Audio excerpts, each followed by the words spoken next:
নমস্কার। The power of অ্যাস্ট্রোলজির আজকের এই অনুষ্ঠানে আপনাদের সবাইকে স্বাগত। এক উৎসব চলে যায়, আরেক উৎসব আসে, 12 মাসে 13 পার্বণ। এই উৎসবে মাতোয়ারা আমরা। উৎসব আসুক, নতুন করে উৎসব আসুক, রং লাগাক আমাদের শরীরে, মনে, সত্তায়। আমাদের যে ইমোশন, সেই ইমোশনগুলো রঙিন হয়ে উঠুক উৎসবের আমেজে, উৎসবের স্পর্শে, এটা আমি চাই।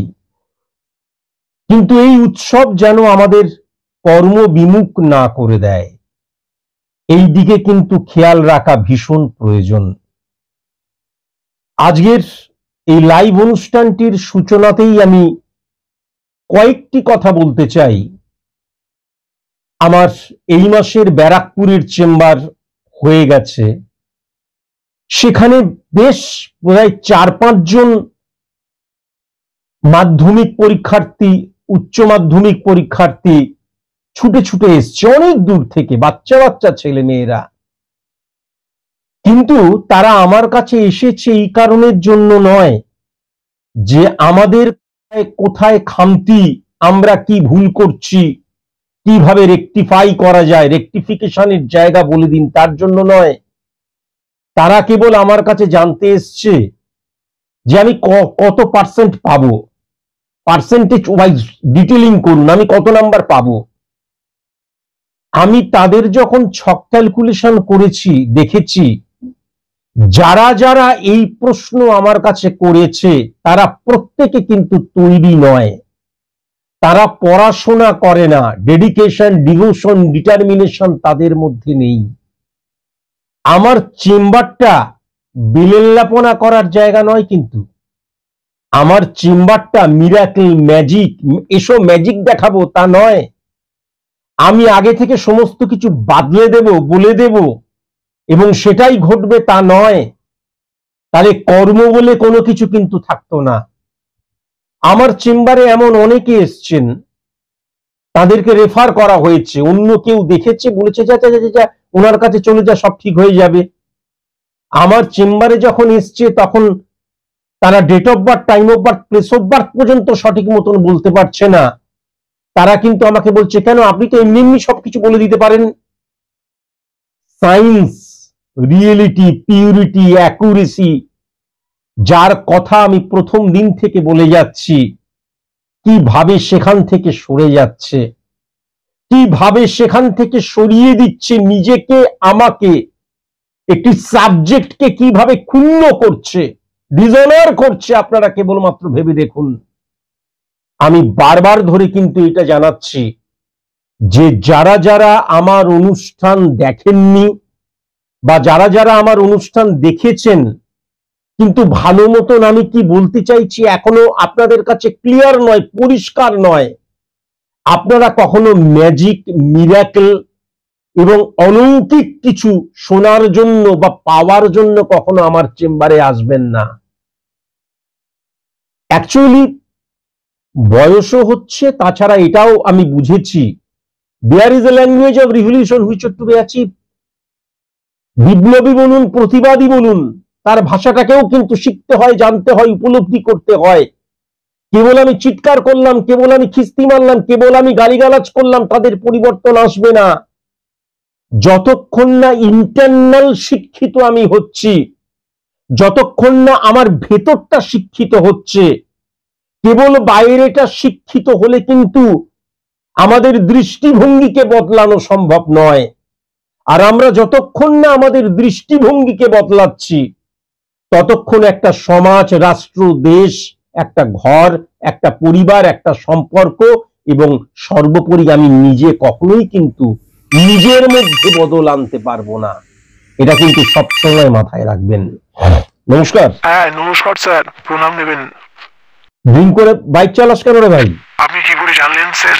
আমি তো আপনাকে কোনো রকমের ডেট ও সরি সরি সরি, না না না না, আমি slip of tongue, slip of tongue হয়ে গেছে, slip of tongue. Sorry sorry sorry sorry, না না না, তুমি date of birth, time of birth, place of birth বলো। সবকিছু আগে থেকে জানেন স্যার। আরে না রে ভাই, আমি এমনি হঠাৎ করে মনে হলো, হঠাৎ করে স্লিপ অফ টাং হয়ে গেল। সরি সরি সরি, আমি হাত তুলে দিচ্ছি, sorry, extremely sorry, extremely sorry, extremely sorry. আর এই ড্রিঙ্ক করে বাইক চালাবার জন্য আমার অনেক অ্যাক্সিডেন্ট হয়েছে। যাই হোক, কিন্তু এটা আমার হঠাৎ করে মনে হলো, অবচেতন মনে চলে এলো, তাই জন্য আমি বললাম।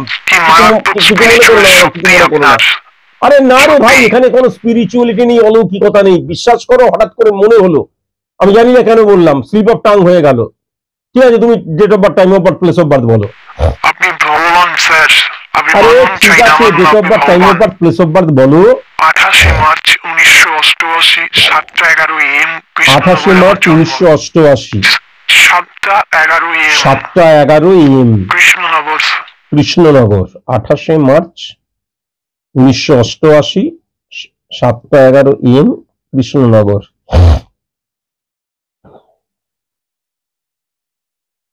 সেলস মার্কেটিং এই ধরনের কোনো কাজকর্ম করো? হ্যাঁ স্যার। তোমার দেখবে বুকের যেখানটা বুকটা শেষ হচ্ছে আর পেটটা শুরু হচ্ছে, ওই নিচটায় সবসময় একটা ব্যথা ব্যথা করে না? একদম ঠিক স্যার। চা এবং সিগারেট খেয়ে দিন কাটাচ্ছ, রাত কাটাচ্ছ, সমস্ত কিছু করছো।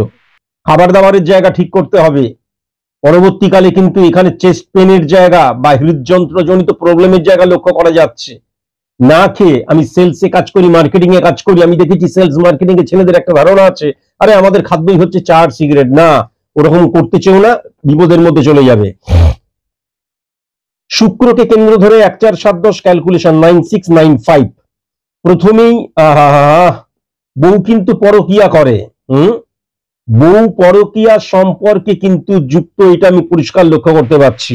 হ্যাঁ সব বুঝতে পারছি, কিন্তু আমি 6-9 কানেকশন 9-3, 3 নম্বর এবং 11 নম্বর ঘরে কিন্তু শুক্রের কানেকশন ক্রিয়েট হচ্ছে 9693। তোমার বন্ধুর সাথেই তো আমি দেখতে পাচ্ছি পরকিয়ায় যুক্ত হয়ে গেছে তোমার স্ত্রী, তুমি জানো তো? তো আমার মেয়েকে পড়াতে আসে, এবার আমার মেয়ের একটু শরীরও খারাপ রয়েছে, তাই জন্য মাঝে মাঝে শরীর খারাপ হয়, তখন ডাক্তারের কাছে নিয়ে যাওয়া, চিকিৎসা করানো। কারণ আমি তো সেলস মার্কেটিং এর কাজ করি, আমি তোমার মা বেঁচে আছে এবং তুমি এবং তোমার স্ত্রী, তোমার বউয়ের সাথে অ্যাফেয়ার শুরু হয়েছে সন্তান, হ্যাঁ, একসাথে যেই ঘরে থাকো সেখানে তোমার মাও তো থাকেন। তোমার মা একটুখানি অনেক বয়স, মা শুধুমাত্র নিজের হাতে খেতে পারে আর শুধু ওই বাথরুমে যেতে পারে, এইটুকুই যা। ঠিক মতন দাঁড়াতে পারে না, হাঁটতে পারে না, চোখে কিছু দেখতে পারে না, মা কি করবে? আচ্ছা, আমি যেটা লক্ষ্য করতে পারছি বাবা, তুমিও কিন্তু সৎ মানুষ নয়, ভীষণ অসৎ টাইপের তুমি। না স্যার, বিশ্বাস করুন আমি অসৎ না স্যার, তার মানে আমার ভুল প্রেডিকশন? ভেরি নাইস, আমার প্রেডিকশনটা ভুল তো? তুমি সৎ মানুষ তো? না না, তুমি সৎ মানুষ তো? চেষ্টা করি স্যার। কাট করে বলে দিলে না স্যার? হ্যাঁ, কাট করে বলে দিলে না স্যার? আমি যেটা লক্ষ্য করতে পারছি, 6995 কেতু 93 বৃহস্পতি এবং শুক্রের দ্বারা মঙ্গলকে নেগেটিভ করছে। 3 নম্বর, 5 নম্বর, 11 নম্বর ঘর ড্যামেজ হয়ে যাচ্ছে। বাইরে নোংরামি করো, তারপর মুখ মুছে আর গঙ্গা জল ছিটিয়ে ঘরের মধ্যে মানে একদম সতী হয়ে প্রবেশ করো তুমি, এটা কিন্তু পরিষ্কার লক্ষ্য করা যাচ্ছে। স্যার কর্মসূত্রে এটুকু কম্প্রোমাইজ করতেই হয়, সফল হওয়ার জন্য এটুকু তো করতেই হয়, আপনি তো সব বুঝতেই পারছেন স্যার। না বাবা, আমি বুঝতে পারি না। আপনি অন্তর্যামী স্যার। না না না, সফল হওয়ার জন্য তুমি যে বলছো না, যে সফল হওয়ার জন্য এইগুলো তুমি করো, আপনি তো বুঝতেই পারছেন আমি একদম কিচ্ছু বুঝতে পারছি না। তার কারণ আমি কখনোই সফল মানুষ নই, বারবার ধরে বলেছি। আমি একজন লড়াই করে যাচ্ছি। আমি বারবার ধরে বলি, আমার মতন সাধারণ মানুষেরা কখনো কিন্তু হারে না, নয় জেতে নয় শেখে। আমি এখনো শিখে যাচ্ছি, কিন্তু আমি এখনো জিতিনি, এখনো সফলও হইনি, জিতিওনি, কোনো কিছুই করিনি। তাই তুমি যে বলছো জেতার জন্য বা সফল হওয়ার জন্য নোংরামির আশ্রয় গ্রহণ করা বাধ্যতামূলক, সেটা আমি কখনো কিন্তু গ্রহণ করিনি। তবে আমার যতটুকু অভিজ্ঞতা, সেখান থেকে আমি এইটুকুই বলতে পারি, সফল হতে গেলেই সবসময় কিন্তু কম্প্রোমাইজ করতে হয়। ঠিক আছে, কম্প্রোমাইজটা অন্য ধরনের কম্প্রোমাইজ হোক, কিন্তু সবসময় বেড়ে উঠতে হয়, সবসময় সেক্সুয়াল অ্যাটাচমেন্ট আসতে হয়, সবসময় ঠোঁট চাটতে হয়, আর সবসময় শরীরের মিলন ঘটাতে হয়, সবসময় অপবিত্র হতে হয়, এটা কিন্তু আমি কখনো কোনো মতেই বিশ্বাস করি না। কেননা সফল বলো, জয়ী বলো, প্রচুর মানুষ আমাদের আশেপাশে বিরাজ করছে। তারা সবাই কিন্তু অপবিত্র নয়, তারা সবাই কিন্তু নিজেদেরকে বিকিয়ে দেয়নি। তারা হয়তো কম্প্রোমাইজ করেছে কর্মের ক্ষেত্রে, সিচুয়েশনের ক্ষেত্রে, কিন্তু কখনো কিন্তু রিলেশন বা বিশ্বাসের জায়গায় কম্প্রোমাইজ কখনো তারা করেনি। আমার যতটুকু মনে হয়, আমি আবার বলছি যে আমি কিন্তু এখন শিখছি। ওই যে বললাম, নয় যেতো নয় শেখো, সাধারণ মানুষটা কখনো হারে না। আমি শিখছি, কিন্তু আমি এটা বিশ্বাস করি যে কখনো কোনো মতেই জেতার জন্য নিজেকে নষ্ট করে ফেলতে হবে, নট নেসেসারি। এটা আমি কিছুতেই বিশ্বাস করতে পারলাম না। বাবা, আমি কিচ্ছু বুঝি না, নির্বোধ একজন সামান্য অ্যাস্ট্রোলজার। 639195 তোমার 9695 ফ্যামিলি ব্যাকগ্রাউন্ড কিন্তু ভীষণ ভালো আমি লক্ষ্য করতে পারছি। আচ্ছা, যদি আমি খুব ভালো মতন সেকেন্ড হাউস দেখি এবং 11th হাউস দেখি এবং 10th হাউসও দেখি, 9695 নেগেটিভ কেতুর ইনফ্লুয়েন্স ক্রিয়েট হয়ে যাচ্ছে। তুমি যে খুব আর্থিক দিক দিয়ে বা কর্মের জায়গায় যে তুমি সফল, তা কিন্তু নয়। তুমি যে বলছো তুমি নিজেকে নষ্ট করে ফেলছো, তুমি কম্প্রোমাইজ করছো, হ্যাঁ, তুমি ওই বাইরে যে নোংরামির আশ্রয় গ্রহণ করছো ফর সাকসেস, অ্যাচিভ সাকসেস, যার জন্য করছো সেটা কিন্তু এখনো তুমি অ্যাচিভ করতে পারোনি। এটা কিন্তু আমি পরিষ্কার লক্ষ্য করতে পারছি। তবে তোমার ফ্যামিলি ব্যাকগ্রাউন্ড কিন্তু মারাত্মক স্ট্রং, বিশেষ করে অর্থনৈতিক দিক দিয়ে, মনিটরি দিক দিয়ে কিন্তু মারাত্মক স্ট্রং, এটা আমি লক্ষ্য করতে পারছি। তুমি কিন্তু ম্যাক্সিমাম ওই 15 থেকে 20,000, 21-22,000, তার বেশি কিন্তু তুমি ইনকাম করো না। সব ছেড়ে ছুড়ে বলছি না, কিন্তু টোটাল ইনকামটা কিন্তু তার মধ্যেই তোমাকে ওই পেট্রোল ভরাতে হয়, তার মধ্যেই তোমাকে ইলেকট্রিক বিল দিতে হয়, হ্যাঁ, তার মধ্যেই তোমাকে মোবাইল রিচার্জ করতে হয়, এভরিথিং, এটাও কিন্তু লক্ষ্য করা যাচ্ছে। মা ব্যাংকে উচ্চ পদে ছিলেন, বাবাও অফিসার ছিলেন, তো আমি একমাত্র সন্তান ছিলাম, তাই জন্য অনেক বউ সম্পত্তি বা বাড়ি এইগুলো কিন্তু বাবা আমার জন্য রেখে গিয়েছিলেন, বাবা নেই, তো তাই জন্য অর্থনৈতিক কোনো অসুবিধা আমার নেই। তুমি যে চরিত্রহীন, আমি আবার বলছি, ফর সাকসেস, অ্যাচিভ সাকসেসের জন্যই হোক, কম্প্রোমাইজের জন্যই হোক, যে কোনো কারণেই হোক, তুমি যে চরিত্রহীন, এটা কিন্তু তোমার স্ত্রী খুব ভালো মতন জানেন।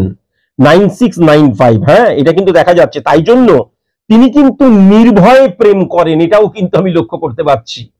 তিনি কিন্তু একদম নির্ভয়ে প্রেম করেন, কোন রকমের জড়তা, ভীরুতা, লুকিয়ে লুকিয়ে প্রেম তিনি করেন না। তিনি কিন্তু একদম সর্বসমক্ষে একদম বলে বলে প্রেম করেন, সবার সামনে কিন্তু প্রেম করেন।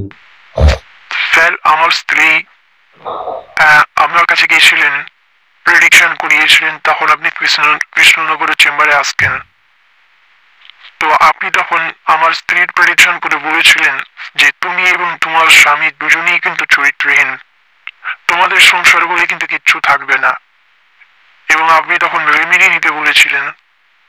তো আপনার কথা এবং আপনার কথাও শুনে চলতে বলেছিলেন, এবং আপনি এই কথাও বলেছিলেন যে এইভাবে চললে তোমাদের ফসল কিন্তু ভালো হবে না। স্যার, মেয়েটার জন্যই ছিল সুস্থভাবে, কিন্তু মেয়েটার এখন বাম্পারটা পোলিও টাইপ হয়ে গেছে, এবং এই বয়সে, ও তো একদম বাচ্চা, কিন্তু এই বয়সে কিডনিতে ডিস্টার্ব দেখা যাচ্ছে। স্যার, আমি প্রচুর ডাক্তার দেখিয়েছি এবং এটাও আমি বুঝতে পেরেছি ডাক্তারেরা কখনোই এটা ঠিক করতে পারবে না। যদি ঠিক কেউ করতে পারে তাহলে আপনি পারবেন, বাবা মাও এটা ঠিক করতে পারবেন, এটা আমি বুঝতে পেরে গেছি। স্যার, আমার ওয়াইফ আপনাকে অবিশ্বাস করেছিল, অসম্মান করেছিল, এবং আপনার কোনো কথার গুরুত্বই দেয়নি, তার পাপ আমরা ভোগ করছি সব দিক থেকে। স্যার, আপনি তো জগতের পিতা, আপনি কি আমার মেয়েটাকে ভালো করে দিতে পারেন না? আপনি চাইলেই তো পারেন স্যার। আজকের দিনে দাঁড়িয়ে সব দিক থেকে আমি অসুখী স্যার। আমার সংসার ঠিক নেই, আমার সন্তান ঠিক নেই, আমার ওয়াইফ ঠিক নেই। তুমি যে সন্তানের কথা বলছো সেটা তো প্রথম সন্তান। হ্যাঁ স্যার, আমার একমাত্র। আমি যেটা দেখতে পাচ্ছি যে আরেকটিও কিন্তু আসছে, তাই তো? আমার একটাই মেয়ের সন্তান স্যার। আমি বলছি যেই সন্তানটির তুমি কথা বলছো সে তো প্রথম সন্তান।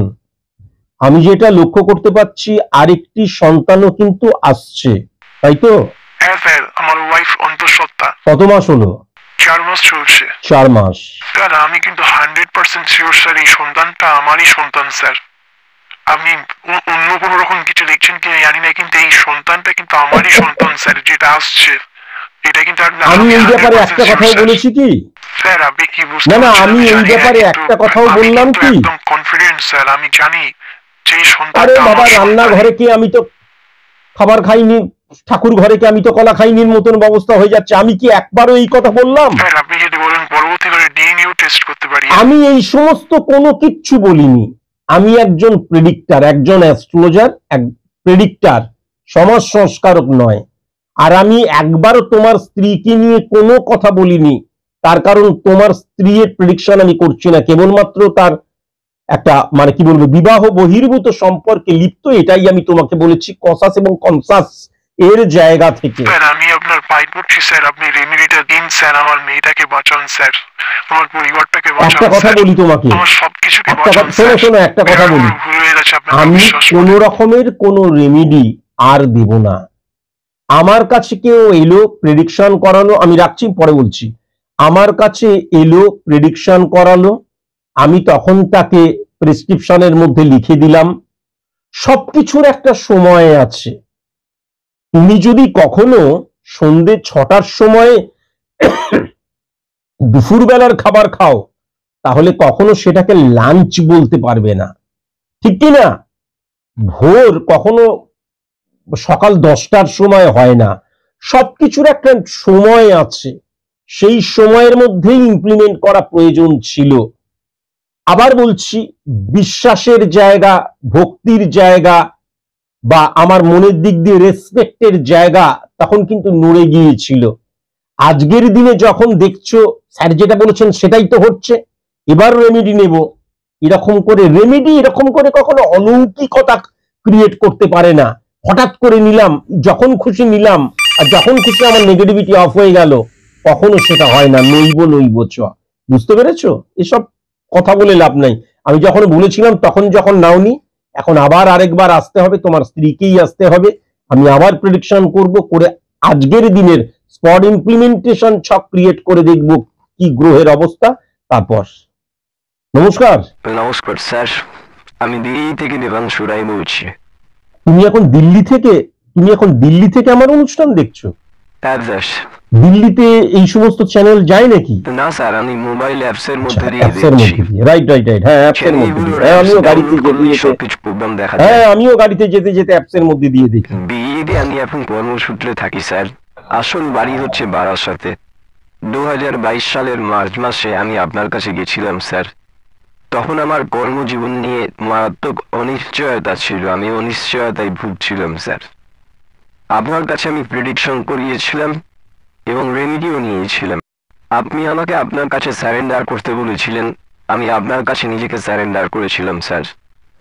আপনি যেভাবে আমাকে চলতে বলেছিলেন আমি সেরকম ভাবেই চলেছিলাম। আপনি আমাকে একদম নির্দিষ্ট সময় বলে দিয়েছিলেন, বলেছিলেন সেই সময় খুব ভালো অপরচুনিটি আসবে, তুমি তৈরি থেকো। এবং অপরচুনিটি এসেছিল স্যার। আজকের দিনে আমি বিয়ের একটি সুপ্রতিষ্ঠিত বেসরকারি সংস্থায় উচ্চ পদে আছি স্যার। আমি এখন খুব ভালো পোস্টে কাজ করি এবং আমি আমার বেতন আমার বলতে কোনো আপত্তি নেই স্যার, এবং লুকাবারও কিছু নেই। সব কেটে কুটে আমি এখন 1,20,000 টাকা বেতন পাই স্যার। স্যার আমি আপনাকে প্রতিটা মুহূর্তে প্রত্যক্ষ করি, স্বচক্ষে প্রত্যক্ষ করি স্যার। আমি জানি স্যার যে বাইরের আপনি আর ভেতরের আপনি কিন্তু এক নয়। ভেতরের আপনি তপস্বী সাধক হিমালয়ের মতন। আমি একদম শিওর স্যার যে মানুষকে পরীক্ষা নিয়েই কিন্তু আপনি আপনার স্বরূপ দেখান, এই ব্যাপারে আমি একদম শিওর। এখানে কোনো রকমের কোনো ভাবাবেগ বা দ্বিমত নেই স্যার। 2022 সালের ডিসেম্বর মাসে আমার ঠাকুরদা মারা যান। আমার ঠাকুরদা আপনাকে ভগবান বলে মনে করতেন। তিনি যখন মৃত্যুশয্যায় ছিলেন তখন তার একটাই ইচ্ছে ছিল যে একদম পৃথিবী ছেড়ে চলে যাওয়ার আগে আপনাকে একবার সামনাসামনি দেখার। আমি বিশ্বাস করবেন না স্যার, যখন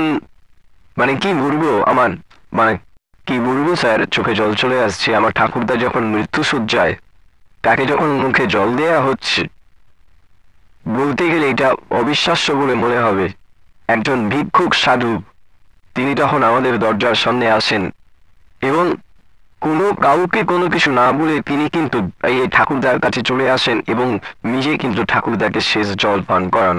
আমি জানি স্যার ওটা আপনি, আমি জানি স্যার ওটা আপনি স্যার 14ই অক্টোবর এই বছর সকালবেলায় দরজা খুলে দেখি আমার দরজার সামনে একজন একেবারে কি বলবো সাধু ভিক্ষুক শুয়ে রয়েছে। আমাকে তো কাজে বেরোতে হবে, আমি কাজে যখন বাইরে বেরোতে গেলাম তখন বলছি বেরোবি না, ভেতরে ঢুকে যা। স্যার আমি ডার পাতা না শুনে বেরোলাম এবং বাইক অ্যাক্সিডেন্ট হলো। কি বলবো, আপনার আশীর্বাদের জন্য মারা গেলাম না বা বড় কোনো রকমের অ্যাক্সিডেন্ট হলো না। স্যার পরে মা ফোন করে বলেছিলেন যে আপনি 14ই অক্টোবর ভোরবেলায় মাকে দর্শন দিয়েছিলেন এবং বলেছিলেন যে আজকে যেন তোর সন্তান যেন ঘর থেকে না বেরোয়, বড় একটা ফাড়া আছে। মা বলেছিল আপনি তো ঈশ্বর, আপনি দেখবেন। তখন আপনি বলেছিলেন ঠিক আছে আমি দেখব। আপনার অলৌকিক ক্ষমতা প্রচুর স্যার, এইটুকুই বলার ছিল। অনেকটা সময় নিয়ে ফেললাম স্যার, আর সময় নষ্ট করবো না স্যার। নমস্কার।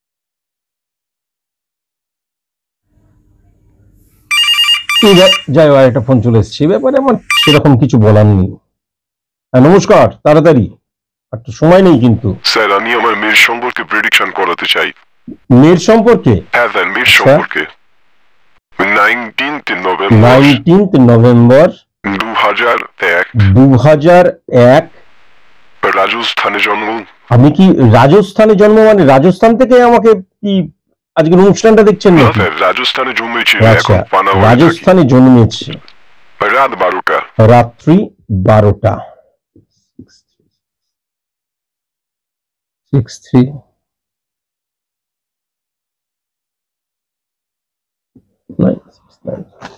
আপনার তো মেয়ের বিয়ে নিয়ে প্রশ্ন, তাই তো? মেয়ের বিয়ে নিয়ে প্রশ্ন। স্যার ওই একটাই প্রশ্ন স্যার। পাত্র দেখা শেষ হয়ে গেছে, বিয়ের সব আয়োজন একদম মানে প্রস্তুত আপনি মেয়ের বিয়ে দেবার জন্য, সবাই জানে একদম সব আয়োজন শেষ। কিন্তু আমি যেটা দেখতে পাচ্ছি, মেয়ে এখন বলছে বাবা আমি বিয়ে করব না, আমার ভালোবাসার মানুষ আছে, তাই তো?